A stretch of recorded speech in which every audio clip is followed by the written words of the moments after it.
बिस्मिल्लाहिर्रहमानिर्रहीम। अस्सलाम वालेकुम। आज मैं आपके लिए बहुत ही ज़बरदस्त स्नैक की रेसिपी लेके आई हूँ। आज हम सूजी से स्नैक बनाएंगे जो कि बहुत ही ज़बरदस्त बनते हैं। बहुत मज़े की रेसिपी है और बनाना बहुत ही ईजी है। 10 मिनट में ये तैयार हो जाती है।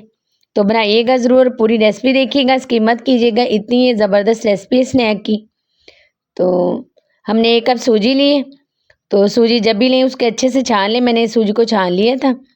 उसमें हम आधा कप दही ऐड कर देंगे और 1 चम्मच नमक का जाएगा इसमें। एक चम्मच नमक का मैंने ऐड कर दिया और आधा कप ये दही है, ये हम इसमें ऐड करेंगे। तो ये बहुत ही ज़बरदस्त हमारे सूजी के स्नैक तैयार होंगे।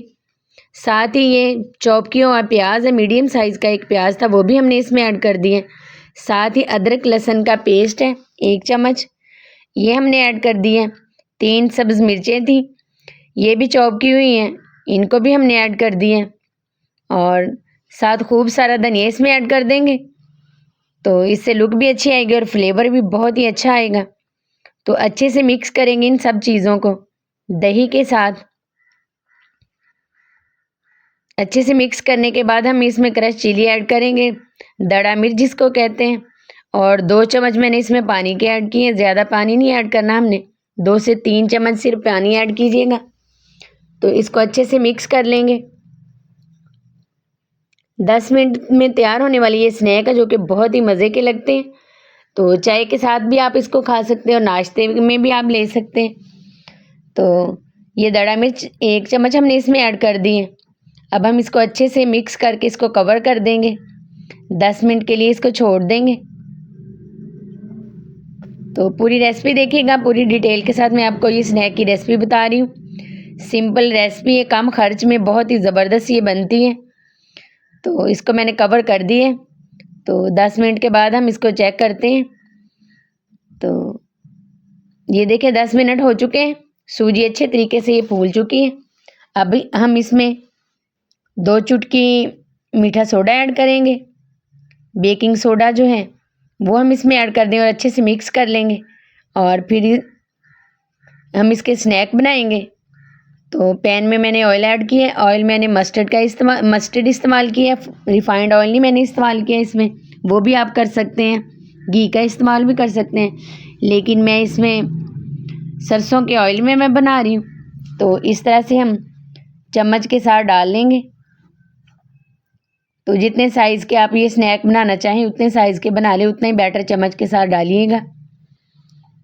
तो बहुत ही क्रिस्पी बनते हैं और अंदर से बहुत ही सॉफ्ट, बहुत मज़े की रेसिपी है। तो अब हम इसको पलट देंगे, मीडियम आंच पे हम इनको फ्राई कर लेंगे। जब दोनों साइड से ये गोल्डन हो जाएंगे तब हम इनको निकाल लेंगे। तो ये देखें माशाल्लाह से दोनों साइड से इनका कलर गोल्डन हो चुका है। तो इसी तरह से हम सारे स्नैक फ्राई कर लेंगे। तो आप इसको केचप के साथ, ग्रीन चटनी के साथ और रायते के साथ भी खा सकते हैं, लेकिन मैंने इसके साथ इमली आलू बुखारे की चटनी रखी है। तो इसके साथ ये खट्टी मीठी चटनी बहुत ही मज़े की लगेगी। तो बना के ट्राई ज़रूर कीजिएगा और कमेंट्स में लाजमी बताइएगा कि आपको ये मेरे सूजी के स्नैक कैसे लगे। बहुत ज़बरदस्त रेसिपी, सिंपल रेसिपी है, सारी चीज़ें तकरीबन घर में मौजूद होती हैं। तो ट्राई ज़रूर किया करें जो भी मैं आपके साथ रेसिपी शेयर करती हूँ, और कमेंट्स में भी लाजमी बताया करें कि आपको मेरी रेसिपीज़ कैसी लगती हैं। काफ़ी सारी चटनियों की रेसिपीज़ मेरे चैनल पे मौजूद हैं जो कि बहुत ही ज़बरदस्त बनी है और आप लोगों ने पसंद भी उनको बहुत किया है। तो बना के ट्राई ज़रूर किया करें रेसिपी को, और कमेंट्स में भी लाजमी बताया करें, इससे मेरी हौसला अफजाई होती है। तो माशाल्लाह से बहुत ही ये ज़बरदस्त स्नैक मैंने आपके साथ शेयर किए हैं। तो अंदर से भी मैं अब इनकी लुक दिखाऊंगी। ऊपर से बहुत ही ये क्रिस्पी बने, तो अंदर से भी बहुत ही ज़बरदस्त, ये देखें कितने ज़बरदस्त ये स्नैक बने। तो मैं आपको दिखा रही हूँ, इस तरह से बनाइएगा ज़रूर। और अगर अच्छी लगे तो लाइक करें, शेयर करें, सब्सक्राइब करें। फेसबुक पेज है वो भी आप ज्वाइन कर सकते हैं। इंस्टा पे भी आप मुझे फॉलो करें। दुआ में याद रखें, अल्लाह हम सबको अपने हिफ्ज़-ओ-मान में रखें। तो इंशाल्लाह आने वाले दिनों में इस तरह की नई नई रेसिपीज़ मैं आपके साथ शेयर करती रहूँगी। अल्लाह हाफिज़।